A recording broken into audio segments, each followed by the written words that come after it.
Morning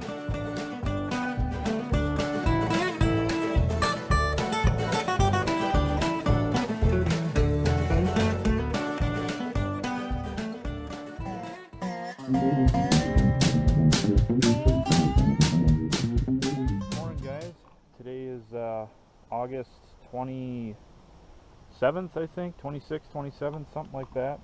It's Monday, I know that, but I wanted to do a little bit of a video on, I've had some questions about the history of each one of my tractors. Some of them I don't know too much history about prior to when I acquired them, but others I do. The only one I'm not going to cover is the 41 case SC, because I have a whole video. If you look back in my video archives, I got a whole video on that case. So I'll just start with the John Deere and we'll move down the line. So this one is a 42 John Deere A slant dash. So slant dash means it had electric start. There was a battery box area right here. The dash and steering support was a big cast iron piece that had a dash built into it with 3 gauges, and the lights were mounted on the side of that, and it was the styled version. Now I went and built this tractor kind of myself, and everything from the motor back is 1942, and everything from the frame and hood forward is what they call the unstyled, which was 1938 and earlier. And this tractor I picked up, it was sitting in a guy's yard on the side of the road, and he was an old collector that had probably at least 30 to 40 John Deere tractors and some other ones, but he was just kind of liquidating the stuff that he didn't think he was going to have time to get to. So I paid $400 for this tractor, and the motor was locked up. The block on the bottom was rusted through. The coolant passages on the bottom were rusted through. The crankshaft was trashed. They had a insert bearing rod on one side and a Babbitt bearing rod on the other side. The only issue was the insert bearing rod didn't have a bearing in it, so they were running it straight metal on metal, and that pretty much ruined the crankshaft. So I had to replace everything from the crankshaft forward. The only thing that didn't come out of the main case was the camshaft. That was still okay, but everything else came out of it. All the transmission gears came out and were inspected, and yeah, she was a hurting unit when I got her, but it runs good now. It does need some bearings, probably in the fan shaft / governor area, but it runs pretty good. So pulls good. I did convert it to 12 volt. There's a video on that. Still running a magneto, so that's a separate system from the 12 volt charging system. One of the easiest ways to tell that this is in fact a 42 is the fact that the cylinder block for the tractor on an unstyled has a square base mount upper water pipe. On a styled tractor, or 39, and actually 39 still had the unstyled block, but a 1940 and later John Deere A had a rectangle base mount upper water pipe. So that's one of the easiest ways to tell that this is in fact a 42A. Still got the electric start on it, obviously. Still maintained all the gauges, mounted a headlamp switch.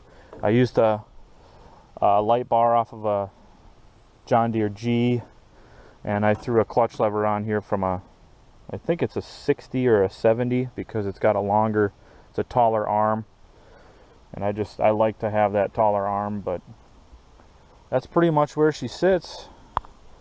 So from there, we got the 42 Farmall H. This tractor wasn't stuck, but the mag was bad, the manifold was bad, the carburetor was completely gummed up. The tires on the back needed replacing. I added fenders and a belt pulley. The belly pump was missing.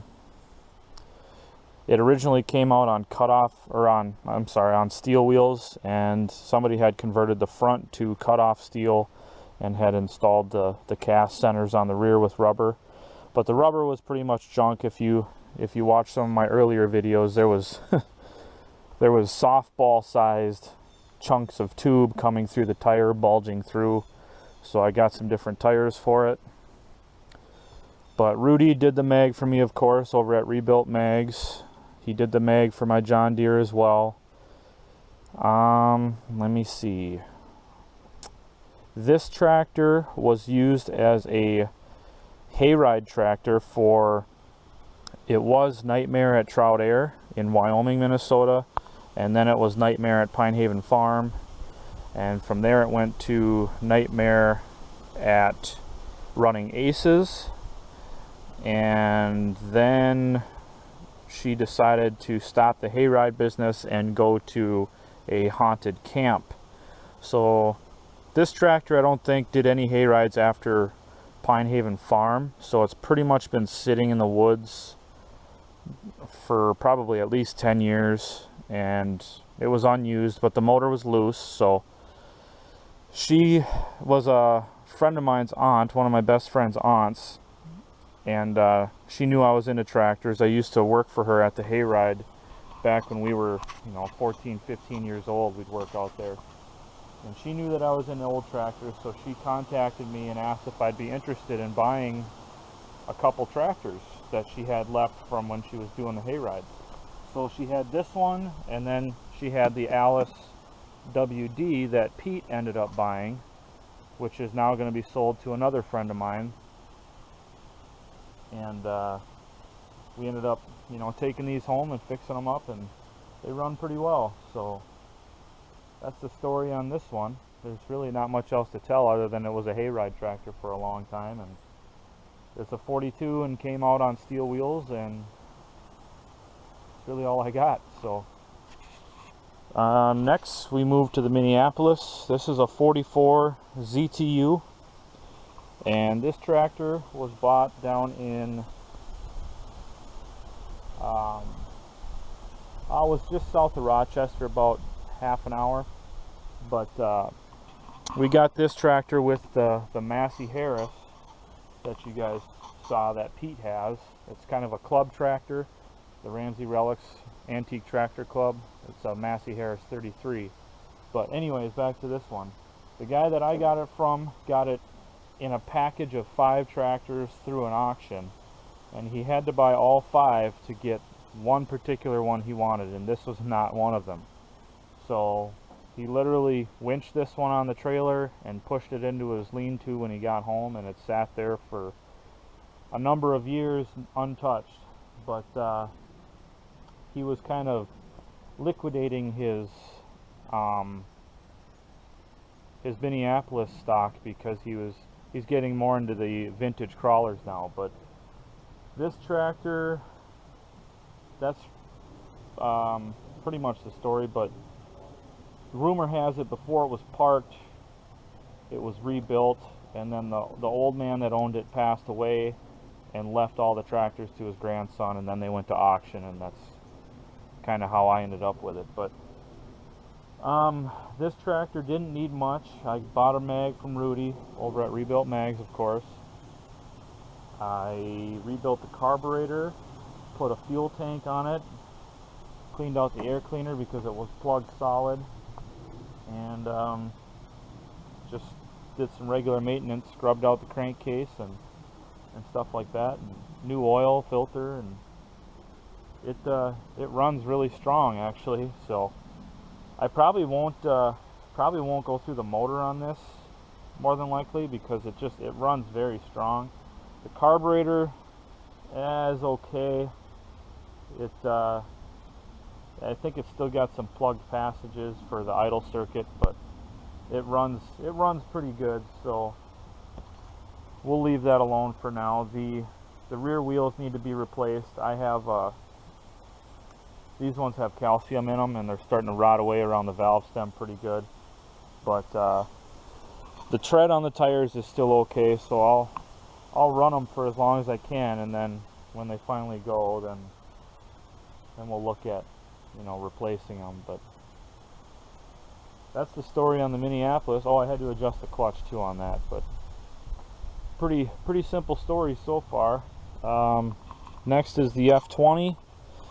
This one I picked up in Benson, Minnesota. It had been sitting behind an old tractor repair shop that was in just outside of town there, and last anybody knew it ran was probably in the 1950s sometime. And the motor was stuck. It was dry stuck because it had just been sitting for so long. The clutch was a mess. The radiator core was full of holes, and the rear wheels and tires were pretty much gone. They were rotted completely, and the manifold needed to be replaced. That was junk. The carburetor needed to be rebuilt. So I've got a clutch pressure plate and disc in here. I've got the carb rebuild kit. I've got a manifold. Actually, that was on the parts tractor that I had. If you watch some of my early videos on the F20s, I picked up a parts tractor as well. And that manifold was actually a brand new manifold that gentleman had put on there. But the motor was loose on that one, but the block was cracked. So I pulled all the pistons and rings and rods out of that one and installed it in this one. So, put a new radiator core in it. Had the mag done by Rudy again, of course. And the cylinder head is off of the parts tractor because that one was in a little bit better shape. I think that's about it. This one does have a belly pump on it, so, and it is an actual kit. You can see the cast piece here that connects it to the front of the transmission. It's an actual International Harvester cast connecting piece, and then the pump is actually bolted to that. But that's about it. I put the wood platform on the back with the carry box there, the wooden crate, just to kind of add some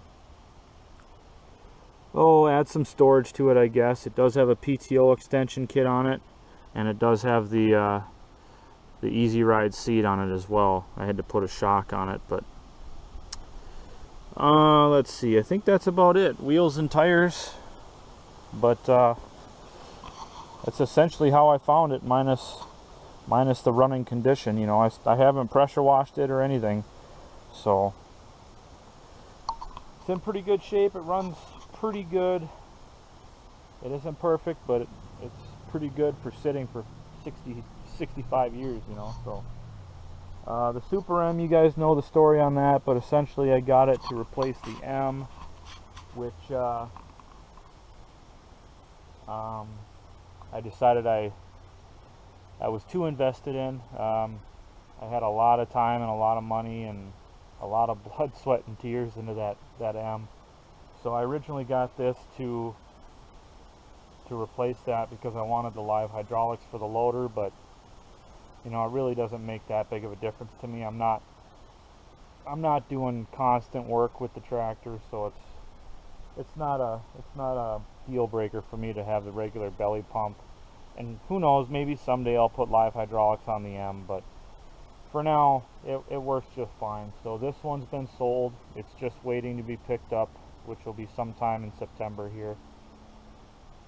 But essentially the guy I got it from had bought it from a friend of his who used to farm and retired from farming and parked it in his barn for about 12 years, and it hadn't ran. It sat in the same spot. So, but they drained all the fuel out of it when they parked it, and when they went to go start it up, they put a new battery in it, put some fuel in it, and fired right up. So when I got it, it needed some carb adjustment, but other than that, this thing is probably the best running Farmall I've ever heard. I mean, it's quiet and it runs like a Swiss watch.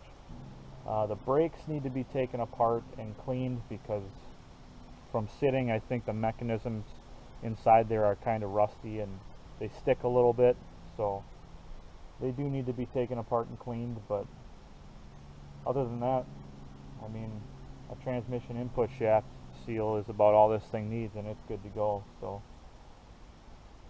but there it is. That's this lineup. And then the M, most of you guys know the story on.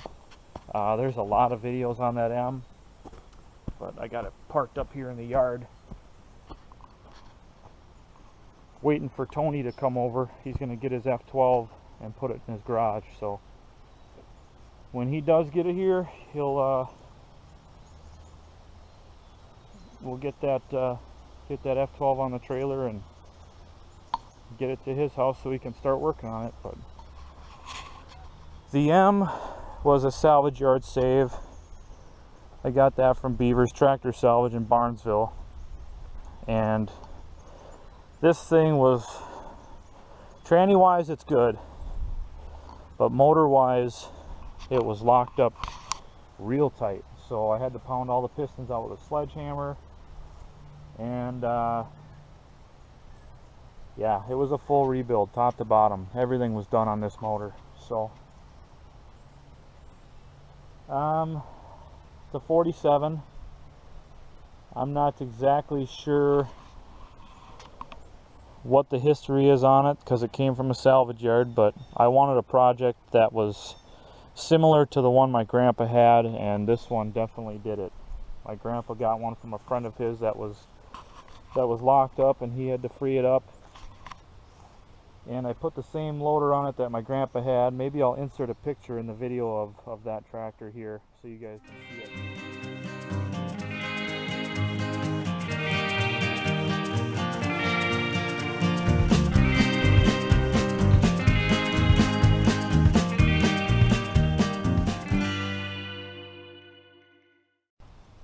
But that's the story on this one. The loader's off of it right now.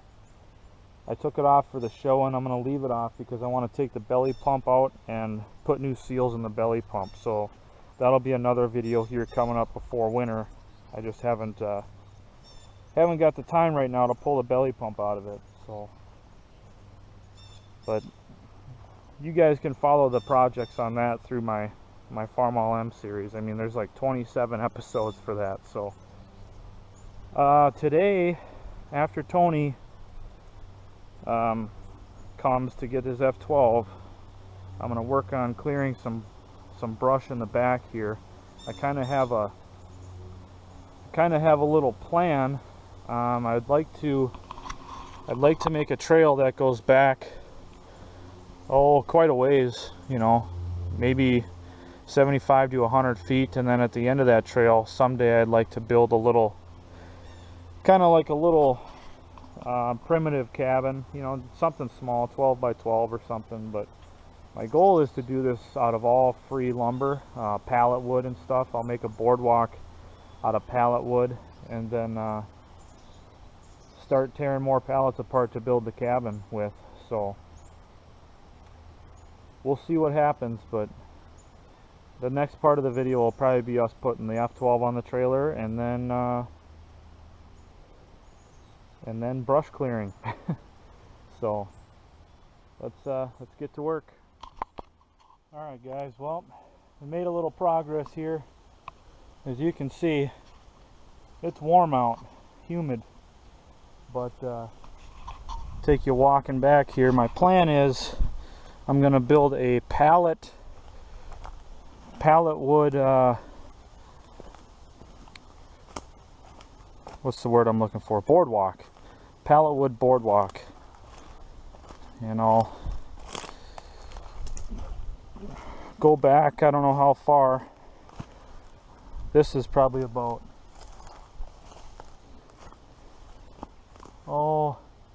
I'd say I'm probably about 50 feet back so far. I'd like to try and go another 150 feet, but we'll see, because this gets pretty soft right in this area here. You can see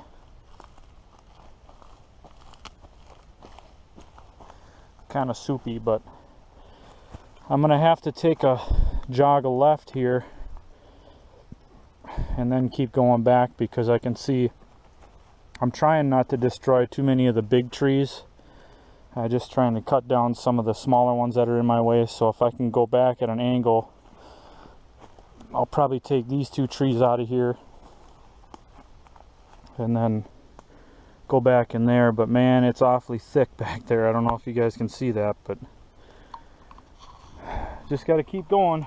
But I'm gonna bring the H down here and hook onto this bundle of tree I cut and pull that out of here.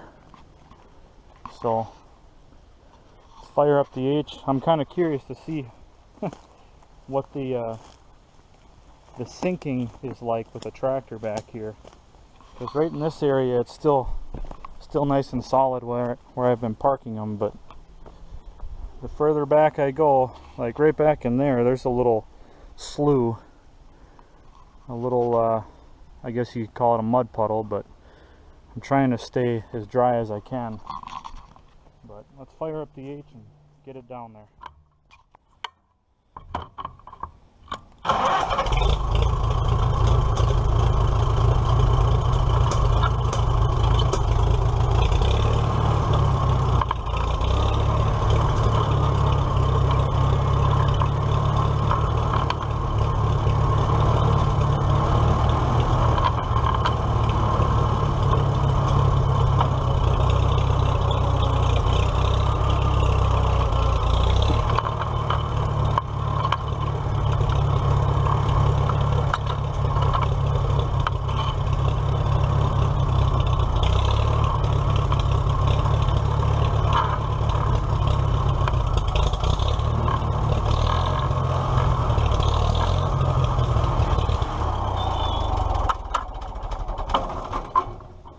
You know what? I think I'm out of gas. Let me check. I siphoned a lot of the gas out of these things, so. Nope. Just didn't turn the fuel on.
Well, this is about as far back as I dare go with the tractor because we're already sinking, you know, quite a bit. You can see the ruts I got here. They're up to the middle of my shin. So, yep, that's as far back as we're taking this thing. If I had duals, it'd be better, but nope, not going any further. So, let's get these two down and we'll drag these out of here and go from there.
think that's going to do it for brush hauling.